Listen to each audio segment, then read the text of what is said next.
காலை வணக்கம். இன்னைக்கு நம்ம தர்மேஸ்வரர் கோயில் தான் பார்க்க போகிறோம். இந்த தர்மேஸ்வரர் கோயில் எங்கே இருக்குன்னா, தாம்பரத்துலேருந்து ஒரு 10 கிலோமீட்டர் தள்ளி மணிமங்கலம் அப்படிங்கிற ஒரு கிராமத்தில் இருக்கு. இந்த கோவில் 15th February 2024 தான் கும்பாபிஷேகம் நடந்திருக்கு. கும்பாபிஷேகம் நடந்த 48 நாளில் போய் கோயிலை பார்த்தா ரொம்ப விசேஷம்னு சொல்கிறா.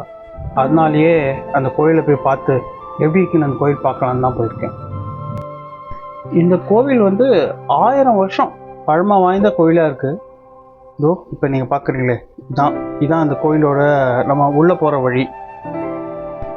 இந்த அருள்மிகு தர்மேஸ்வரர் கோயில் நம்ம தொல்லியல் துறை கட்டுப்பாட்டில் தான் இருக்குது. அதாவது ஆர்கியாலஜி சர்வே ஆஃப் இந்தியா அவளோட கட்டுப்பாட்டில் தான் இருக்குது கோயில்.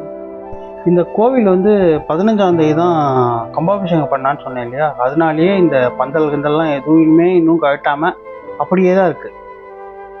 உள்ளே என்ட்ராகி கோயிலுக்கு போகும்போதே நம்ம ஃபஸ்ட்டு பார்க்குறது இந்த பிள்ளையார் சன்னதி தான்.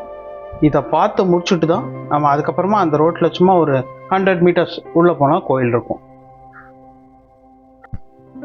இப்போ போகிறது நடப்பாதைங்கிறது தெரியாமல் நான் இதுலேயே என்னோடய பைக்கை ஓட்டின்னு போயிட்டேன். ஆக்சுவலாக இது நடப்பாதை. பைக் அது கீழே அந்த இடத்துல போனால் அங்கே பார்க் பண்ணலாம். நம்ம கிராமங்கிறதுனாலையா என்னன்னு தெரில, வெளியில் அவ்வளோ பெரிய இடம் பிரமிப்பாக இருக்குது.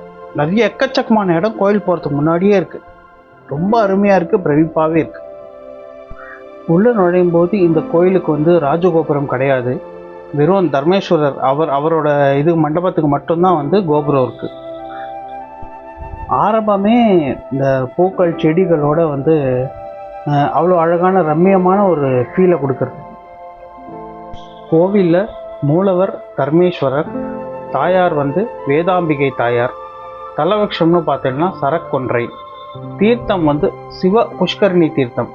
இந்த மணிமங்கலம்னு சொன்னேன் இல்லையா, அதோட புராண பேர் இங்கே சதுர்வேதி மங்கலம் அப்படின்னு சொல்கிறா. ஊர் மன்னிவாக்கம். இது காஞ்சிபுரம் டிஸ்ட்ரிக்ட்டு, நம்ம தமிழ்நாட்டில் இருக்குது. தர்மேஸ்வரர் சன்னதிக்கு உள்ளே போகிறதுக்கு முன்னாடியே அம்பாளுக்கு தனி சன்னதி வெளியிலேயே இருக்குது. இங்கேயே பார்க்கலாம். வேதங்களின் இருப்பிடமான அம்பாள் வேதனாகி தனிய சன்னதியில் நமக்கு சதுர பீடத்தில் நின்றபடி காட்சி தரா. உள்ளே போய் எடுக்கிறதுக்கான ஒரு சான்ஸ் கிடச்சிது. அதனால் அம்பாளை உள்ளே போய் நான் எடுத்திருக்கேன். ரொம்ப நல்லா இருக்குது, பிரமிப்பாக இருக்குது.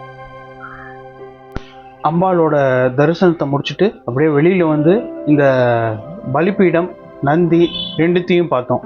இந்த நந்திக்கு ஒரு சிறப்பு இருக்குது. என்னென்னா, இந்த நந்தியை தட்டி பார்த்தா வெங்கலம் சவுண்டு வரும் அப்படின்னு சொல்கிறா. அதை தட்டி பார்க்கல, படித்ததை சொன்னேன். இந்த நந்தியோட இடது பக்கத்தில் வழியாக பார்த்தோன்னா உள்ளே போகிறோம் இல்லையா, இந்த சிறிய நுழைவாயில், இது வழியாக போனால் தான் சிறிய சுவாமியோட வெளிப்பிரகாரம்.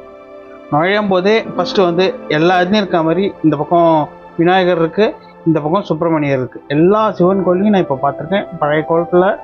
பழைய கோயிலில் எல்லாமே இப்படி தான் இருக்குது. சுவாமியை பார்க்குறதுக்கு உள்ளே போகிறதுக்கு முன்னாடி இந்த மண்டபம் நமக்கு தென்படுறது. இந்த மண்டபத்தை தாண்டி தான் சைடில் அப்படியே உள்ளே போகணும். இந்த சின்ன படியில் ஏறி அந்த மண்டபத்துக்கு உள்ளே போனால் உள்ளுக்குள்ளே தான் ஈசனோட கருவறை இருக்குது. இப்படி போகும்போது நம்ம முதல்ல பார்க்குறது நடராஜர் சிலையை தான் பார்க்குறோம். உள்ளே வந்தோன்னே நம்ம இந்த இடத்து பக்கத்தில் தான் சுவாமி இருக்கார். சுவாமிக்கு எதிர்க்க பார்த்தீங்கன்னா நந்தி இருக்கும். நந்திக்கு பக்கத்தில் நவகிரகங்கள் இருக்கும். ரொம்ப அகலமான லிங்கம், ரொம்ப அழகாக இருந்தார் சுவாமி. பார்க்கறதுக்கு நல்லா அருமையாக இருந்தது. இங்கே கஜபுருஷ்ட விமானத்தின் கீழ் தான் ஈசன், அதாவது தர்மேஸ்வரரோட சன்னதி இருக்குது. பெரும்பாலும் இந்த தொண்டை மண்டலத்தில் இருக்கிற கோயிலில் எல்லாமே இதே வடிவமைப்பு தான் நம்ம பார்க்குறோம். இப்போ தான் கும்பாபிஷேகம் முடிஞ்சதுனால இன்னும் அந்த கட்டையெல்லாம் அவுக்கலை. பக்கத்துலேயே விநாயகரும் தலவிருட்சமும் நமக்கு தெரியுது. சுவாமி தர்மேஸ்வரர் தரிசனத்தை சந்தோஷமாக பார்த்து முடிச்சுட்டு வெளியில் வந்தோடனே கோயிலை ஒரு பிரதட்சணமாக சுற்றி வரலான்னு வந்தேன். நான் இப்போ கோயிலை சுற்றி பிரதட்சணமாக வந்துட்டுருக்கேன். நீங்கள் இதையும் பார்த்துட்டுருங்க. நான் இந்த கோயிலோட ஹிஸ்ட்ரியை அப்படியே சொல்லிகிட்டே வரேன். இந்த இடத்த பல்லவ மன்னன் ஒருவர் ஆண்டு வந்தார். அவர் ரொம்ப சிவபக்தனாக இருந்தார். அதனால் அவர் வந்து நிறைய தான தர்மங்கள்லாம் நிறைய பண்ணிட்டு இருந்தார். அவருக்கு வந்து சிவாலயம்லாம் எழுப்பணும் அப்படின்னு ரொம்ப ஆசை. ஆனால் அவருக்கு வந்து எந்த இடத்துல எப்படி கோயில் பண்ணுறது அப்படின்னு அவருக்கு ஐடியாவே இல்லாததுனால அப்படியே தகச்சு போய் இருந்தார். அந்த சமயத்தில் சிவன் வந்து அடியார் வேஷத்தில் வந்து தான் ரொம்ப பரம ஏழையாக இருந்தும் தனக்கு வந்து தர்மம் பண்ணும்படி அந்த மன்னன்ட்ட வந்து கேட்குறாரு. அந்த மன்னன் வந்து தானும் வந்து தர்மம் பண்ணுறேன்னு தர்மம் பண்ண வரும்போது அந்த சிவன் என்ன சொல்கிறார், ஒரு இடத்த காமிச்சு எனக்கு இந்த இடத்துல வந்து சிவன் கோயில் கட்டி தான தர்மமாக தாங்கோ அப்படின்னு கேட்குறார். இதை கேட்ட மன்னன் வந்து ரொம்ப வியப்பாகி ரொம்ப சந்தோஷமும் படுறார். அப்போ தான் வந்து சுவாமி வந்து அவரோட சுயரூபத்தை காட்டுறார். ரொம்ப மகிழ்ந்து போய் அவர் வந்து அந்த இடத்துல சிவன் கோயிலை கட்டுறார். சிவன் கோயிலை கட்டிட்டு அங்கே வந்து சுவாமிக்கு வந்து தர்மேஸ்வரர் அப்படின்னு பேர் வைக்கிறார். இங்கே நம்ம சுற்றி வரும்போது எல்லாம் பார்த்தா நன்னா பராமரிச்சுட்டு வர கோயிலை இப்போ தானே ஸ்டார்ட் ஆகுது. அதனால் நிறைய இதில் வந்து நிறைய செடிகள் எல்லாம் வைக்கிறா, எல்லாத்தையும் நிறைய தண்ணி விட்டு பராமரிக்கிறா, ரொம்ப நல்லா பண்ணிட்டு இருக்கா. இந்த வெளி பிரகாரத்தில் பார்த்தா ஒரு சின்ன சிவலிங்கமும் இந்த மாதிரி நிறைய சிலைகளும் நமக்கு வந்து இருக்குது. பார்த்தாலே நல்லா பிரமிப்பாக தான் இருக்குது. இதெல்லாம் பார்த்தா நமக்கு வந்து அந்த மகாபலிபுரம் தான் ஞாபகம் வருது. பல்லவ ஆட்சி சிற்பங்கள். சின்ன கோவில் தான்.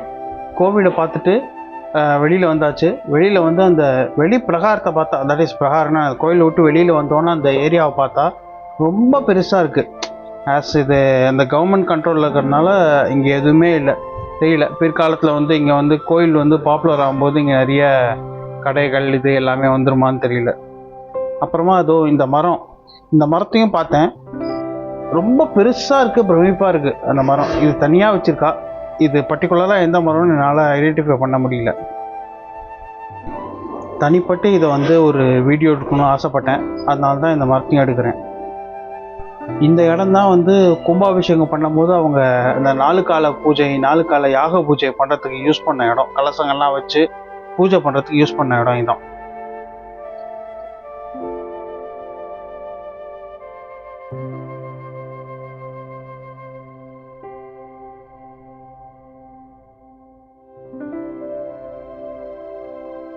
இதுதான் கோவிலோட தீர்த்தம், சிவ புஷ்கரணி. பார்த்தா பச்சையாக இருக்கேன்னு இது படாதீங்க. இது வந்து அழுக்கெல்லாம் கிடையாது. ஏன்னா நேரில் பார்த்தனால சொல்கிறேன்.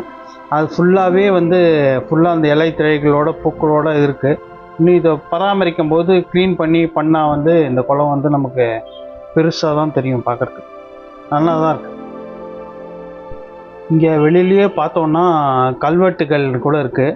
எல்லாமே கம்ப்ளீட்டாக தமிழில் தான் இருக்குது. ஃபுல்லாக பார்த்தேன். இன்னொன்று சொல்லணும், இந்த ஊர் வந்து எங்கே போனாலும் பச்சை பசேல்னு வயல்களோட விவசாய பூமியாக தான் இருக்குது. ஆனால் இந்த அழகான கிராமம் வந்து சோழர்கள் அவாலும் பல்லவர்கள் அவா காலத்துலேயும் வந்து போர்கள் வந்து இங்கே நிறைய, அதாவது போர்கள்லாம் இங்கே நிறைய நடக்கிறதுக்கு முக்கியமான இடமா இருக்குது அப்படின்னு சொன்னால் நம்ப முடியறதா? இதெல்லாம் வந்து அந்த கல்வெட்டில் இருக்குன்னு சொல்கிறா. கூரம் செப்பேடுகளில் வந்து இந்த இடத்துல போர்கள் நடந்திருக்குங்கிற குறிப்பு இருக்கிறதா சொல்கிறா. இவ்வளோ அழகான இடத்த நீங்களும் வந்து பார்த்து சந்தோஷப்படலாமே. இந்த வீடியோ உங்களுக்கு பிடிச்சிருந்ததுன்னா என் சேனல் சப்ஸ்கிரைப் பண்ணுங்கள். தேங்க்யூ.